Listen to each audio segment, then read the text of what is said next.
ergisamu namni biyyaan bagaafa deemu oduu gaafa waraqaa fixadha jedhee olii gadi deemu waan jireenyi biyya namaa kun nama godhu hedduu takka amma argee jira dhugaa rabbii dubbachuuf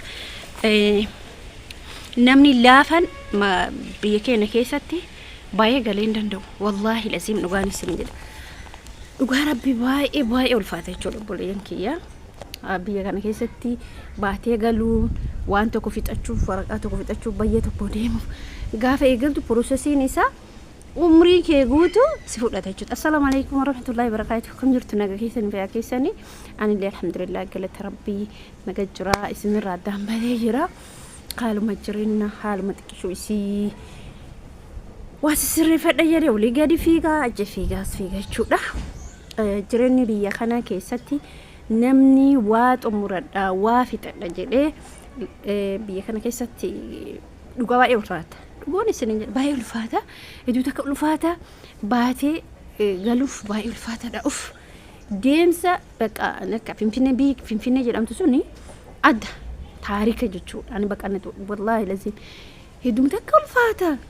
Ani waan biyyi keenya kun akkatti ulfaatu bicha wallahi waan nagarrame waan san qaxaroon isaa seerri isaa haala cimaan jechuudha.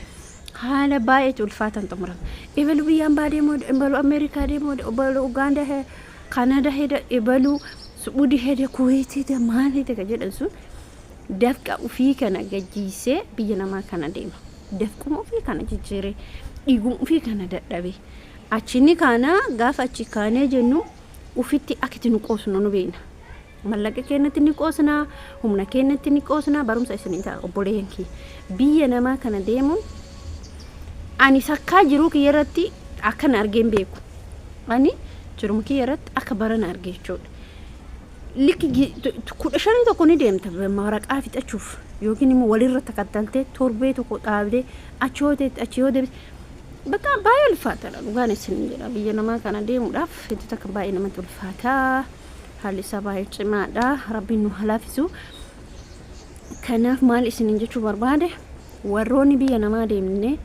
deemtanii uf qusaasisitan humna keessan qusaasisitan mallaqa keessan qusaasisitan asuma of eeggannoo cimaa godhaa isin jechuu barbaada sababni isaallee maaliif hakitti nuti as keessatti miidhamnu kana caalaa biyya namaatii takka miidhamnu hin beeytanii isin jechuu barbaade gaafa asii baanu gubannee mimmaan boonni waa hedduu taanii cinqamnee bakka likki maal goota wanni ani hedduu takka nan ulfaata ijoollee wayii jechuudha baalee roobetirraa dhufanii halkan sa'a 5 achi kaanedha makiinaa achi halkan sa'a 5 yaabbatanii ganama as ga'an gaafa isaan ganama achirraa ka'anii as ga'an guyyaan qattu wannoon isaanii sa'aatiin isaanii waraqaa paasapoortii fudhachuun isaanii harkaa dhaabbate ani baalee roobee kana waan paasapoortii achitti baafatan natti fakkaate lakkaa isaan achitti baafatanidha jechuudha.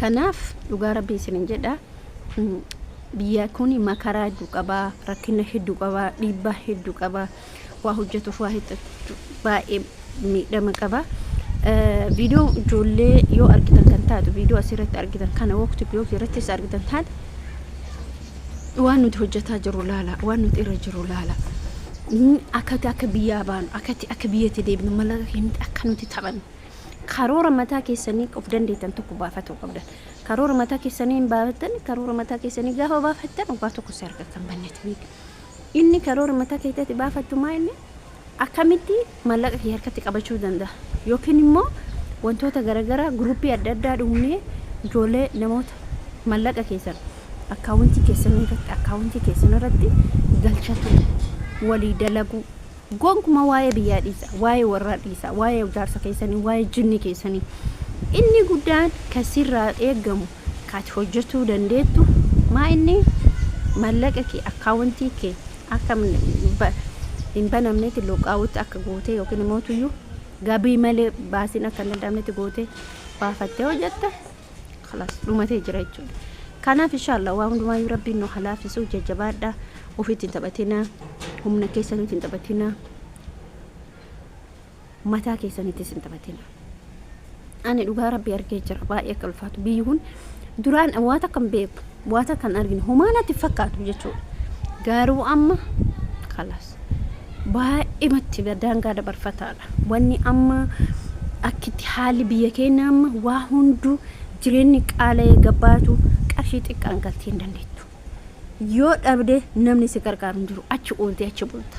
Achi bultee maal argattu? Homta kan argattu. Gaafa ijoolleen biyya namaatti dhufanii biyya namaatti ta'ama deebi'an kuni hojii tokko banatuuf mallaqa gahaa si barbaachisaa miti. Mallaqa gahaa si barbaachisa. Suuqii takka banatu suuqii yoon baneeti saffaan guutuun suuqiidha. Wanni naannoo keetitti uumuu qabdu fakkeenyaaf wantoonni naannoo keessan hin hojjanne wantoota naannoo keessan hin jiraan laala wanti akkasii sun nu fayyada. Garuu suuqii hoon bana jettee nuti inni guddamaan karoora mataa keenyaa qabna. Biyya alaa deemne ibalu fuudhuu hedaa ibalu akkas hedaa ibalu akkanatti dhuma mallayni keenya jechuudha. Ibaluun fuudhaa ibalu akkasii ibalu akkana jechaa jenne bakka mallayni keenya kan mati hin godhin ana isiniin jedhe bakka. Garuu maalin isinitti fakkaata nama hin jirtee miti hin jiraa miti nama buruu si fayyadu yookiin immoo bakka fuudhaa dhaabate namoota yookiin immoo harkisuu gara alaatti harkiftee mallaqa kan siin deebisuu erga siimuu wal kakkaasuu erga siimuu wajjin dalagachuu walirra dalaguu waliif mana bituu waliif lafa bituu waliif mana ijaaruu karoora akkana baasadha. Amma namni tokko ijoollee keessattuu ijoolleen ammaa kun ijoollee daa'imman ijoollee heeruma gaitu heeruma hin heerumti ala hin deemti itti ergiti inni as deebi'u mootu maal jedhe dhugaan isiniin jedhan waan biyya kana keessa jiru arge achi ay deebi'u maal jedhare tabiraa fuudha jedha. Isii yoo mallaqa isan hin ergin isii yoo bakka isan kunuunsin inni mallaqa sanoo akka fedhe godha. Bar wanni biyya kana keessa jiru waan addaati waan baay'ee nama jibbisiisu waan baay'ee ulfaatudha jechuudha. Kanaaf obboleeyyan kiyya jajjabaadhaa of hin gatinaa mallaqa keessan harkatti qabadhaa. Biyyi kun baay'ee ulfaata. Dhugaan isiniin jedha biyyi kun baay'ee ulfaata.